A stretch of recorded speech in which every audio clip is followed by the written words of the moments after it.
What's going on, everybody? Welcome back to the Celtics Daily. And after months, just months of grinding off-season slop, will he, won't he? We spent like a full week talking about Ben Simmons. That's where we were at this offseason. The grind was real. But the hard work that you put in listening to this and that I put in making this, we have finally made it. We are about to be rewarded as the NBA season tips off tonight. We're going to dive into what we got tonight, the upcoming week, things to be aware of. We're going to talk some Celtics, of course, in their first game against the 76ers. We got a bunch to do today, but more importantly, I need you to hit the subscribe. We are cruising up towards 3K subs as referenced earlier. We're going to be giving away some NBA tickets, some Celtics tickets, excuse me. Once we hit that 3K mark. So just go share it with a friend, share it with an enemy, especially if you don't like this, But yeah, do me a favor, hit the subscribe button and let's get after it. So I got to tell you, man, I'm just so excited. I saw the Sacramento Kings signed Russell Westbrook yesterday, and now there's all these reports about like, is he gonna start? Will he be upset if he starts? All that stuff. And again, like Ben Simmons, do you remember that 1 week? That 1 week where we were like, dude, could Russ actually be a good fit with Boston? And some of you might still feel that way. Me personally, I'm just glad. It feels like all of the potential speed bumps or drama or goss that comes around with all this stuff, the Celtics, for the most part, have avoided it, right? It's been the same roster we've had since we went and got Simon. Sure, a two-way here, a two-way there, but for the most part, we got a good feel for what we've got going on. And now all that's left is to play basketball and to see, which wing pops, which big pops. Does Jaylen Brown do this? Does Derek White do that? Very excited for it. I know basketball starts tonight. Obviously, the Celtics and the 76ers are tomorrow night. I previewed it a little bit yesterday, but I just kept thinking about it again because I'm somebody who does a lot of fantasy basketball. Maybe I'm in the betting streets, if you will. And all I keep thinking about for tomorrow's game is like, how do the Celtics manage Joel Embiid? And I know it's Embiid, and Embiid's like an easy punching bag, an easy target, mainly because he's massive. But when he's out there, like, let's just look at some of his numbers for when Embiid's actually playing. And then while we're doing that, I want you to keep in mind who the starting centers are or who are going to be playing center minutes for the Boston Celtics this season, right? So Embiid, like, in 452 career games, has averaged 27 and 11, shooting 50% from the field. He even shoots 33% from three, which isn't like the best, but I mean, just as low, or as recent as a year ago, he averaged 34 points and 11 boards in 23-24. The year before that, when he won the MVP, 33 points and 8 boards. I'm sorry, it was 34 points and 8 boards. Oh, no, 34 and 11, 33 and 10, 30 and 11, 28 and a half and 11, 23 and 11. I mean, he won the MVP, finished second in the MVP twice. Like, I mean, Embiid is an absolute freak, and the problem with him is never like his actual basketball play. Sometimes there's some conditioning concerns, right? But from all accounts, Embiid is like rested, relatively healthy. There's no like ramp up period that we're waiting for, right? That's the biggest thing that usually happens with him is like after he gets hurt, they're like, oh, we're ramping up, and then the ramp is very long. But right now it sounds like he's good to go, and if he's gonna just be out there doing that thing, I mean that's Kata is asked to do so much. He's going to be asked to do so much. So is Xavier Tillman. So is Garza. I don't know. Do they do weird stuff with Chris Boucher? Do they like just make Boucher be a small ball five to like really stretch Embiid out to get him out of the paint? I don't really know. Again, I think this is going to be one of the concerns this season. I think the Celtics are going, and again, I'm not trying to like raise a red flag before we even start. This is just speculative. But when you look around the East, thankfully, there's not too many massive bigs that are going to dominate you. Like Karl-Anthony Towns for the Knicks, of course, but he's also not like the one that pounds you down low most of the time, right? The Cavs have Allen and Mobley, which will be an absolute problem on the glass, but I don't think from an offensive standpoint you're going to freak out about it unless Mobley takes this leap that everybody says is coming. But then you look at the Charlotte Hornets. I mean, they don't really have a big. The Wizards have Alex Sarr. Nobody's scared of him. Do you know Marvin Bagley is the backup big for the Washington Wizards? You've got Giannis, of course, will be a problem. But then, Detroit, Jalen Duren is big, but he hasn't really evolved offensively that you're freaking out about it. Orlando's Wendell Carter Jr., right? Atlanta, Porzingis and Onyeka, like, yeah, those are really good bigs, but not the ones that we're talking about here. But I do think when you go against the Joel Embiids, Anthony Davis, if he wants to be a big, which you never know, Nikola Jokic, obviously, like those types of guys are going to be a real problem. Now, the caveat here is that they're going to be a real problem for anybody, right? They're going to be a real problem for anybody. So I'm not like too concerned about that. But I do think that is going to be the biggest challenge mark here for the Celtics. And, like defense, how are they going to evolve? But really, like, where does the defensive glass come from without. Tatum, one of the leading rebounders for the Boston Celtics last season, if not the leading rebounder. Al Horford, Kristaps Porzingis, Luke Cornett. Those are the three guys that played 5 minutes, All of them are gone. Drew Holiday, a good rebounding guard. Like, all of those guys are gone now. So where do the rebounds come from? Who's going to step up and make those moves? And I think the most exciting thing in a glass half full is we're going to watch guys in real time who have not had like regular rotational minutes in the NBA have a shot to like grasp a role. I'm looking at you, Jordan Walsh, Josh Minot, Hugo Gonzalez, Baylor Shireman. Like all of those guys are going to have an opportunity to like really make a stand here to expand their NBA career, their role. And so that part is going to be fun to watch. I'm rooting for, I'm rooting for all of them, but we talked about it yesterday. The Josh Minot experience has been kind of fun. And egg on my face, man, because again, a lot of people in the chat were really excited about that signing. And like just to reiterate, and again, this is not me dunking on it. Josh Minot has had very little NBA experience. And so when he came in and everybody's like, "Oh, a lot of young talent, you never know. You never know." I was like, "Okay, man, I feel like I do know." But this is, again, he has played 93 games in his career so far. Ready? He in his rookie year with the Timberwolves, all of the Timberwolves, he played 15 games, averaging 6 minutes per game. His second season, he played 32 games, averaging 2.8 minutes per game. And then most recently, 46 games, averaging 6 minutes. I'm not talking points, 6 minutes. So to say that he was going to come in and do something was hard to actually visualize. And he's been balling, man. It's been fun to see. So shout out Minot. But anyways, we made it. We're here. All right. So basketball. Tomorrow we'll get to react to some of last night's game, then really get hyped for the Celtics 76ers, and then go from there. We're off and running. Great article last night, I think, posted on The Athletic by Jay King, just talking about Brad retooling the roster and what that was like. And I believe it was like titled like Lots of Sleepless Nights, or that was part of the log line. But that is kind of something I haven't really thought about. Most of my reaction to seeing the Celtics lose like so many core pieces was honestly centered around ownership. Missoula seems crazy enough that I'm not really like worried about what his reaction was. But I thought about it more as the owner, right? Like the owner buys this team, they look at the salary, right? It's a $500 million between luxury tax and roster. It was going to be the most expensive roster in the league. And then you were going to be paying this money for a team that most likely was going to be very low on the title favorites. Because even if you bring back KP and Al and Drew, you're probably looking at like a 3 seed. I mean, just in the regular season, Knicks and Cavs.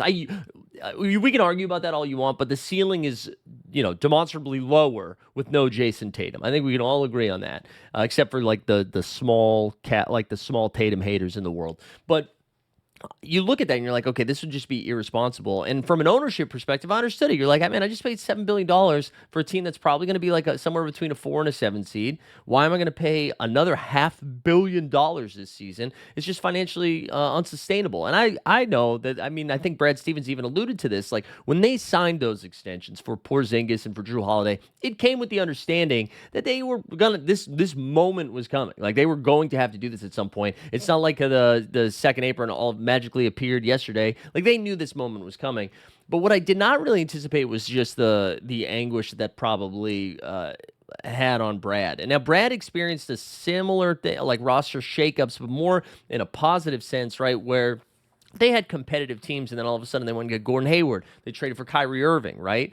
But this is a little bit different, where that nucleus of that team, yes, KP and Drew came in a couple years ago, whatever, but Al in and out, whatever. The nucleus of the Boston Celtics have been the same for a while, and Brad had been there for a lot of it, whether he was coaching or then in the front office, right? And to be the one that actually has to pull the trigger, right? Like, ownership can tell you, hey, these are the moves we got to make. Financially speaking, this is what we have to do.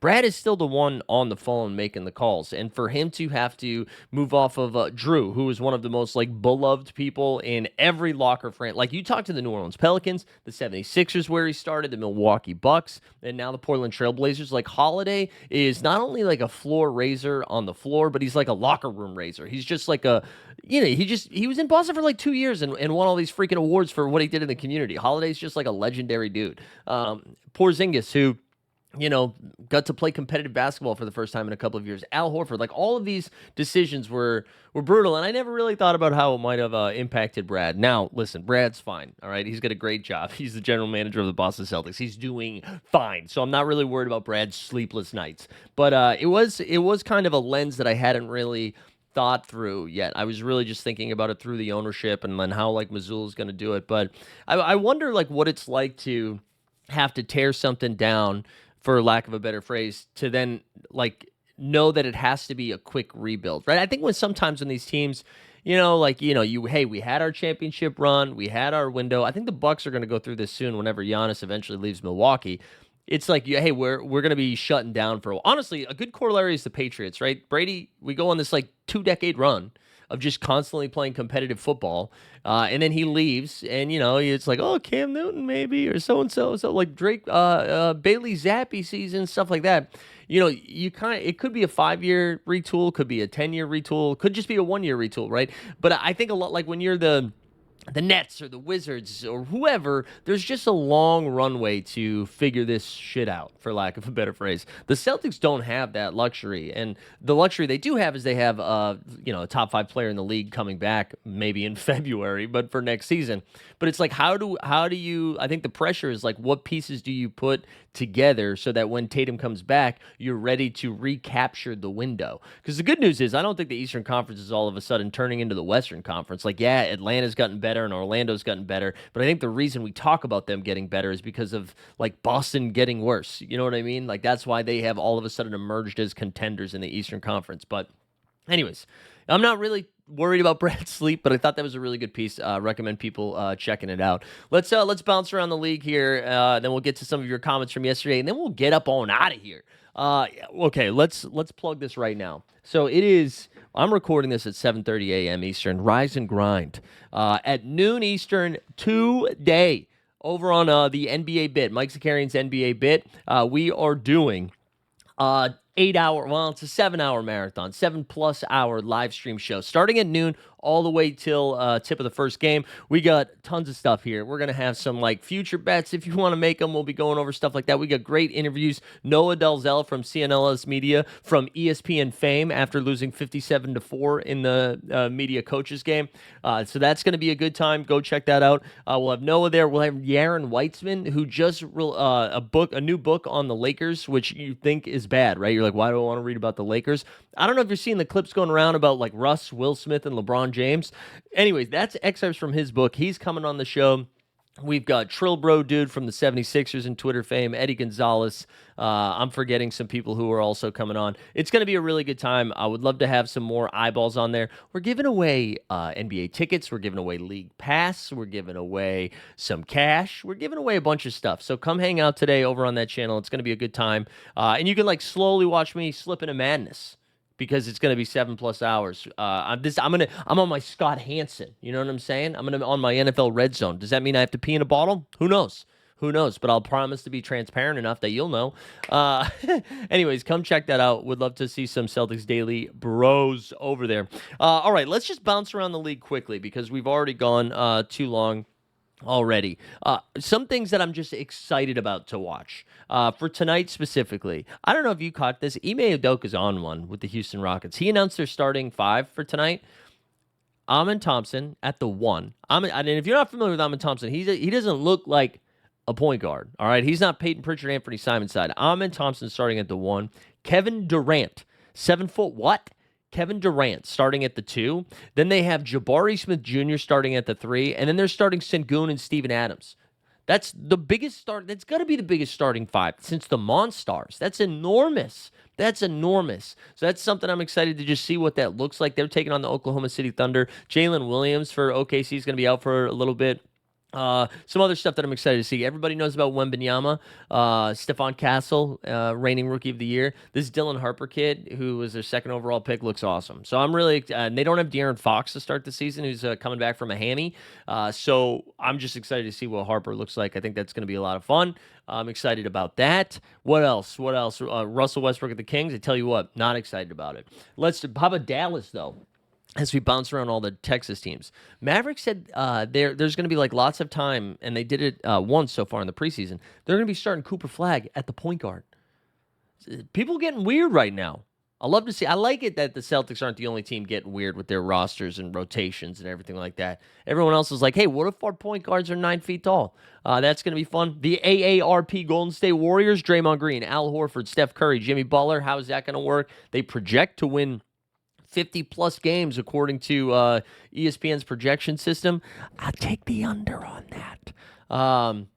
Jokic got some new toys. You know, we're going to have fun. I'm so excited basketball's back. Let's get into some of your comments. A reminder, hit the subscribe. We had some wild ones yesterday, boys and girls. We had some wild ones. I don't know if it's because we put Joel Embiid on the thumbnail yesterday, and that got people excited. But let's get into some of your stuff from yesterday. As always, I appreciate the comments, whether they're positive or negative. Keep them coming. It's helpful for me. Let's keep them going. All right, let's go. First of all, Randy Savage. My guy Randy Savage did a hell of a job holding it down off-season without much news. Thank you, man. I appreciate it. We were talking about Missoula and the CNLS media article bashing or calling Missoula a bully. AJB said Xanis has been hating on Joe for a few episodes now on the CNLS postgame show. It's honestly hard to watch. Just like, I don't know, pick a different lane, man. That's how bad we need basketball to start. That is how bad. See, I was just talking about how like we were mentioning Russ and Ben Simmons for the Celtics. That's how slow the offseason was. Well, look at CLNS media also dealing with that because they're like, I don't like how the media was treated during an actual basketball game. All right, this is the comment we needed to get to, though. This is the comment we needed to get to, and it's from I Guess. I want everybody to take a deep breath. If you drink coffee, take a sip of coffee. If you smoke something, take a little puff, pass. Here we go. He said, Jaylen Brown's contract is too hindering. Pause. Fine. I'll listen to that. Then it goes, ... ellipses for you English freaks. Trade him and Sam Hauser for, wait for it, Michael Porter Jr. and Nick Claxton. Just buy in on Michael Porter Jr. while his stock is low. Guys, Michael Porter Jr.? Okay, so you had me. Yeah, it's like that give. You had me in the first half. Jaylen Brown has a big contract. I understand if people are like, we shouldn't pay $50 million. Whatever, you got to pay somebody. We've already gone over that. But for Michael Porter Jr., the one with the most chronic back pain of all time, I don't know. I guess, are you just a fan of his podcast? Are you a fan of the podcast clips that were going around? The MPJ stuff is crazy. Oh, man. And like he's also making like 40+ million. So you're getting a $10 million discount. Granted, his contract runs out before the Celtics do. But no, thank you. He also said MPJ is very tradable. I, sir, disagree. I don't think so. That's why he's in Brooklyn. Joe in the chat says Peyton Pritchard is not a starter, which is, funny because he is. We already did it, guys. Don't you worry. Don't you worry. And then there was a lot of chat going back and forth, which I love. I love it. And then Fergus Hart said Derek White or Big Body Brunson. Who has a better year? I like that you called him Big Body Brunson. I don't know who says that, but I like that. I like it. I mean, like, listen, I am a Celtics fan, even though I'm wearing orange right now, but that's for the W, which I'm sure will trigger some of you guys. It's Jalen Brunson. Statistically speaking, it's Jalen Brunson. I love Derek White, man. I'm not saying trade Derek White or for Jalen Brunson. I'm not doing any of that noise. But come on, man. It's probably Brunson. Also, I was trying to get Brunsanity. I want that to, like, I don't know, somebody embrace that, Virtual Brunsanity. Shout out Jamiroquai. Anyways, we're going to call it there. Listen, we made it. The NBA is back tonight. We're going to be back tomorrow. We can react to some games, get ready for the Celtics' first game. Also, real quick, We're going to be over on playback too for these Celtics games. Some people from my community, shout out Weisberg, from the NBA Bit community. We have a playback channel. It's called, you can just search for it, NBA Bit. And if you're not familiar with playback, basically you can, there's like a live chat. You can sync whatever package you have that you watch basketball, whether it's League Pass, whether your cable, whatever. You can like sync, like log in online.